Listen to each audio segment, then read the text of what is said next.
Un virus muta cuando se produce un cambio en su genoma, el conjunto de instrucciones que contiene la información que necesita para funcionar. La mutación se produce cuando el virus está dentro de un huésped, como un cuerpo humano, y comienza a replicarse. Durante la replicación, el genoma se copia. A veces hay un error en el proceso de duplicación.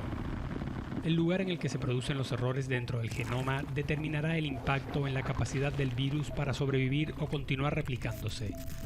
Todos los virus pasan por alguna forma de mutación. Algunos virus mutan más rápido que otros. La mayoría de las mutaciones no tienen ningún impacto en las propiedades del virus. Las mutaciones pueden hacer que un virus sea más débil o pueden provocar cambios que favorezcan la propagación de la infección. Por ejemplo, si las proteínas de la superficie del virus mutan de tal manera que engañan o contrarrestan el sistema inmunitario de alguna forma, un virus puede volverse muy peligroso. Los científicos han rastreado múltiples mutaciones del SARS-CoV-2, el virus que causa el COVID-19, desde que apareció en China a finales de 2019. Gracias por continuar en nuestra sintonía. Seguimos con más de noticias Globovisión Salud. El día de hoy nos acompaña la doctora Yoxibel Limas, médico infectólogo. Un gusto recibirla. Bienvenida, doctora. Hola, Daniela. Siempre un gusto estar contigo. Siempre un gusto recibirla. Esta es su casa. Justamente vamos a hablar sobre las variantes que se han presentado en el mundo. Vemos cómo la llegada de esta pandemia cambió toda la humanidad y además estas variantes que se han presentado, Reino Unido, Sudáfrica y ahora la brasileña que ha llegado a nuestro país, la P1 y la P2, porque se hablan de que estas variantes son mucho más contagiosas. ¿A qué se deben? Bueno, las variantes son justamente la forma del virus que hace para cambiar y mantenerse en el tiempo y poder infectar a más personas. Eso es lo que hace perpetuar el virus entre muchas personas. Y el virus, para poder permanecer, en vista de que ya se están descubriendo tratamientos y habían disminuido los casos de infección, el virus para poder perpetuarse muta, cambia, produce variaciones y es lo que estamos viendo actualmente en esta ola drástica donde vemos gran número de pacientes infectados. De hecho, podemos inclusive debido a la clínica y al número de pacientes poder como inducir que esta variante produjo una mayor transmisión o tiene ese poder de aumentar esa transmisión entre las personas porque ya escuchamos más personas infectadas.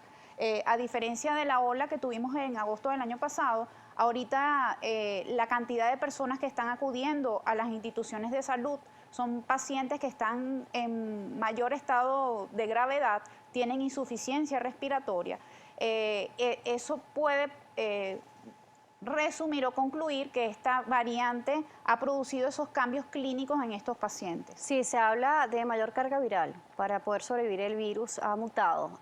Por eso se presentan estas variantes de este SARS-CoV-2, de este COVID-19. Así es, Daniela.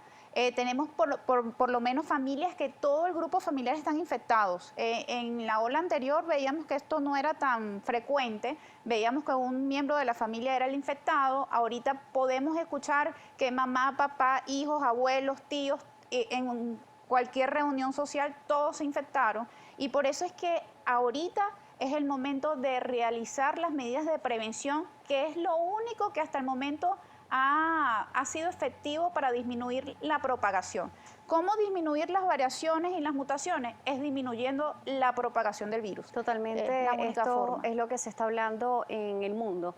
Igual que la importancia de la inmunización, vemos cómo las vacunas que se están llevando a cabo en el mundo con sus diferentes ensayos clínicos que han sido estas etapas las más rápidas para establecer una vacuna en prueba directa en la humanidad.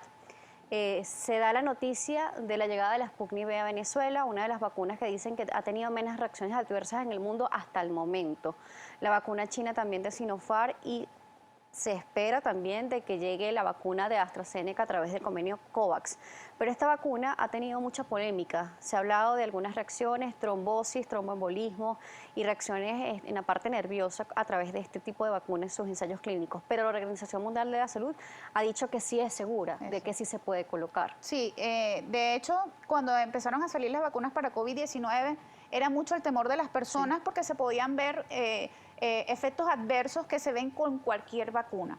Lo que pasa es que obviamente al tener una vacuna que está apenas saliendo, que apenas estamos conociendo de ella, apenas las personas se están vacunando, siempre va a haber un número o un porcentaje minoritario de personas que van a tener efectos adversos. Eso se puede ver en todas las vacunas, no nada más con las vacunas de COVID, es cualquier tipo de vacuna.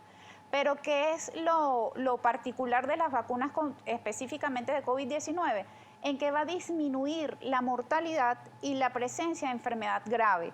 Entonces, por eso es que uno debe medir riesgo-beneficio. Si yo me vacuno y voy a crear anticuerpos sin crear la enfermedad, yo puedo contagiarme porque la vacuna tampoco va a impedir que yo no tenga la enfermedad, pero si la voy a tener, por eso es que es tan importante denotar que las personas que se vacunen tienen que seguir con las medidas de prevención. El yo vacunarme no significa que yo voy a estar exenta a tener cualquier enfermedad de COVID-19, sino que va a disminuir la proporción de tener una enfermedad grave, la probabilidad de terminar en una terapia intensiva, de tener una intubación mecánica o una enfermedad más severa. Sí, eso lo vemos con otras enfermedades, por ejemplo, la lechina. Cuando estamos pequeños, en el proceso de inmunización, para los infantes se coloca la vacuna para la lechina. Sin embargo, esto no quiere decir que durante su crecimiento no la vaya a presentar. Hay personas que sí tienen el virus, tienen la lechina activa y otros que, gracias a la vacunación, lo presentan muy leve o de repente no tienen la lechina presente. Entonces ahí vemos una comparación de repente con algo conocido, con algo tan nuevo con el COVID-19, que son diferentes, pero vemos la comparación en lo que es el nivel de vacunación. Importantísimo, Daniela.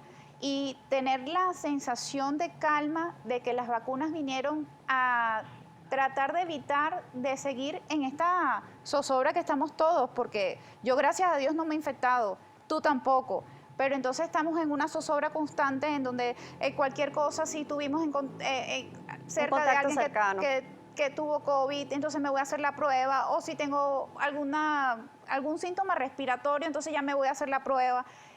Entonces, disminuir esta pandemia la podemos lograr extendiendo las medidas de prevención, vacunándonos todos, y tenemos que aprovechar si hay la posibilidad de vacunarse, porque sabemos que la producción de vacunas no es la suficiente como para poder vacunar a toda la población necesaria y poder disminuir esta pandemia, pero si vamos haciéndolo poco a poco, primero obviamente en los grupos de riesgo como se está haciendo, primero en los médicos, que son el personal que tiene que cuidar a los pacientes que tienen esta enfermedad, y después en las poblaciones de alto riesgo. Entonces probablemente vamos en algún momento, espero que sea en este año, a finales de este año, mediados de este año, que podamos controlar esta pandemia que nos cambió la vida. Sí, sobre las vacunas hay muchas dudas, hay mucho temor también aún presente. Y por ejemplo, por acá a través del Instagram Live nos pregunta RR Díaz lo siguiente, nos dice: hola, buenas tardes. Pregúntale a la doctora lo siguiente: si existe alguna vacuna que sea la más segura, la que refuerza más el sistema inmune. ¿Esto es posible?, nos pregunta. Las vacunas hasta el momento hay muchas que ya han terminado su fase 3. Las vacunas que han terminado su fase 3 son seguras. Hay mucha tela que cortar con COVID-19 todavía. Tenemos que esperar que más población esté vacunada, que más vacuna esté disponible para la vacunación de la población susceptible. Entonces, todavía esa seguridad en números absolutos no la tenemos, o definitivos no la tenemos, pero no tengan miedo, hay que vacunarse. Yo me vacuné, gracias a Dios tuve la posibilidad de vacunarme, me puse mis 2 dosis y lo único que sentí fue una molestia en el lugar de la inyección de la vacuna, y gracias a Dios no sucedió nada. Más es el temor que tenemos de la incertidumbre de una vacuna que todavía no tenemos todos los datos conclusos de sus estudios, pero hay que vacunarse para poder prevenir. Sí, justamente tenemos una pregunta que vamos a responder en la próxima parte, que nos hace Esmiris Urbaneja, sobre por qué cada vacuna tiene un compuesto diferente, que nos pregunta que por qué unas son ARN y otras otros compuestos. Eso lo vamos a responder al regreso. Vamos a una pausa, vamos a seguir conectados con ustedes a través de las redes sociales, @DanielaJSalas y @salud_GB. La doctora Yoxibel Lima nos seguirá acompañando, médico infectólogo. Ya regresamos.